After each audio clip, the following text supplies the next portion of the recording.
তোমরা কিন্তু অনেক আগে থেকে আমার কাছে জানতে চেয়েছিলে যে দিদিভাই তোমার স্কিন কেয়ার রুটিনটা একটু শেয়ার করো প্রেগনেন্সিতে। আসলে সেরকমভাবে এখন স্কিন কেয়ার করা হয়ে ওঠে না, কিন্তু যতটুকু স্কিন কেয়ার করি তোমাদের সাথে আমি সেটাই শেয়ার করছি।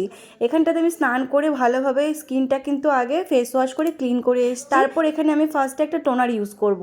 আর এটা কিন্তু ডে টাইমের স্কিন কেয়ারটা আমি তোমাদের সাথে শেয়ার করছি। আর কি বলো তো, তোমরা হয়তো ভিডিওতে দেখতেই পাচ্ছ আমি কিন্তু আগের থেকে প্রচুর কীরকম বলবো কালো কালো টাইপের হয়ে যাচ্ছে, প্রচুর কিন্তু পিগমেন্টেশন আমার গায়ে কিন্তু হচ্ছে। আমার ফেসে কিন্তু কোনো রকমের পিম্পলস এখনও পর্যন্ত ওঠেনি, এটা আমি এখনও পর্যন্ত পাইনি আমার পুরো প্রেগনেন্সি জার্নিতে। টোনার ইউজ করার পরে আমি যে কোনো এক ধরনের কিন্তু একটা ময়শ্চারাইজার ক্রিম অ্যাপ্লাই করে নিয়েছি। আর যেদিন আমি তোমাদের সাথে এই ভিডিওটা শেয়ার করছিলাম সেদিন প্রচণ্ড ঝড় বৃষ্টি হয়েছে বলে খুব ঠান্ডা ঠান্ডা ওয়েদার ছিল, এর জন্য কিন্তু আমি কোনো রকমের সানস্ক্রিন ইউজ করিনি। তাছাড়া ডে টাইমে কিন্তু তোমরা বাড়িতে সানস্ক্রিন ইউজ করতে পারো। আর যেহেতু এই টাইমটাতে লিপটা একটু ড্রাই থাকে তাই একটু লিপ বাম দিয়ে নিলাম আর একটু সিঁদুর পরে নিলাম।